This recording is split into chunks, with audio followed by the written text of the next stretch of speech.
The relationship between Rwanda and the Democratic Republic of Congo has long been fraught with tension and mistrust. For decades, accusations of cross-border incursions, support for rebel groups, and resource exploitation have fueled animosity between the two nations.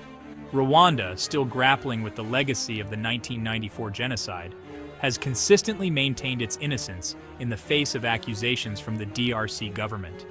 These accusations reached a fever pitch in recent years with the resurgence of the M23 rebel group in eastern DRC, a group Kinshasa claims is backed by Kigali. The conflict in eastern DRC is a complex web of armed groups, ethnic tensions, and competition for resources. Rwanda has long argued that its security concerns necessitate intervention in the region, citing the presence of Hutu militias responsible for the Rwandan genocide. However, the DRC government and international observers have accused Rwanda of using the fight against these militias as a pretext for pursuing its own economic and strategic interests in the resource-rich eastern provinces.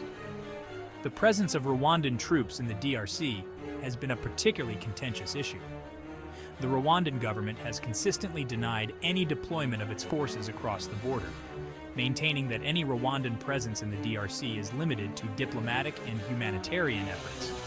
These denials have been met with skepticism by the international community, particularly in light of mounting evidence to the contrary. The escalating tensions between Rwanda and the DRC have had a devastating impact on the region, exacerbating the humanitarian crisis in eastern DRC and fueling instability in the Great Lakes region. The international community has called for restraint and dialogue, urging both sides to prioritize peace and stability over political and economic interests.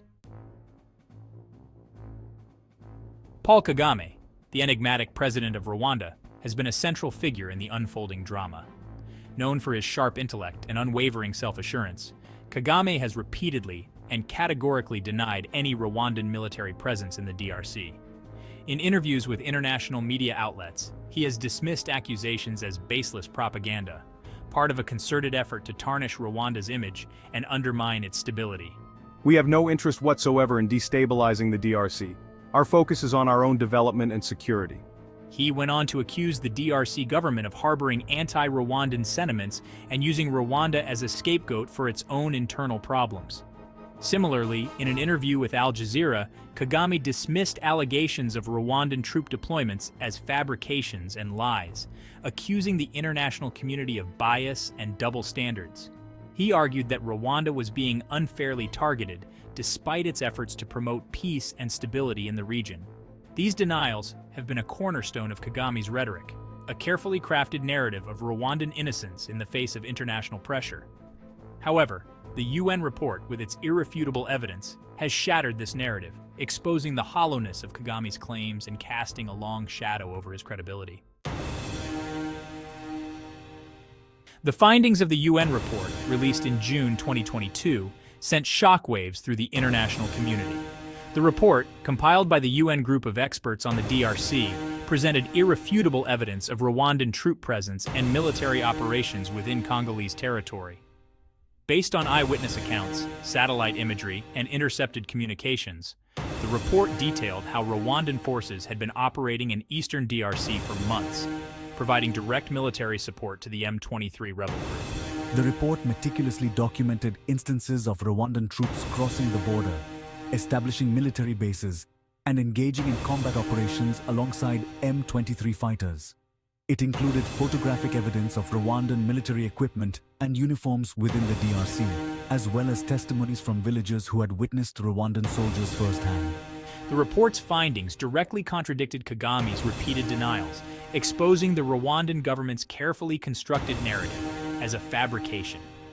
The UN report's publication triggered widespread condemnation from the international community. The United States, a longtime ally of Rwanda, expressed deep concern over the findings and called for the immediate withdrawal of Rwandan troops from the DRC. The European Union, another major donor to Rwanda, echoed these sentiments, urging Kigali to cease all support for the M23 and respect the DRC's territorial integrity. Section 4. A partial confession, Kagame's calculated admission. In a surprising turn of events, Kagame, in a recent address to the Rwandan parliament, acknowledged for the first time the presence of Rwandan troops in the DRC. However, the deployment was limited in scope and motivated solely by security concerns. Our troops were operating within a narrow strip of Congolese territory bordering Rwanda, targeting Hutu militias that pose a threat to Rwandan security. Kagame's carefully worded statement, while acknowledging the presence of Rwandan troops, attempted to downplay the significance of the UN report's findings. He maintained that the deployment was justified and proportionate, a necessary measure to protect Rwandan citizens from cross-border attacks. The DRC government is colluding with the Hutu militias, further fueling regional tensions. This partial admission, while significant, raises more questions than it answers. The timing and nature of Kagame's statement suggest a calculated attempt to manage the fallout from the UN report and appease international critics.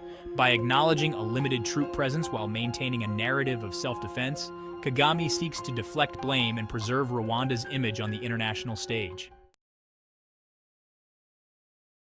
Section 5. Regional Implications. Navigating a Fragile Peace.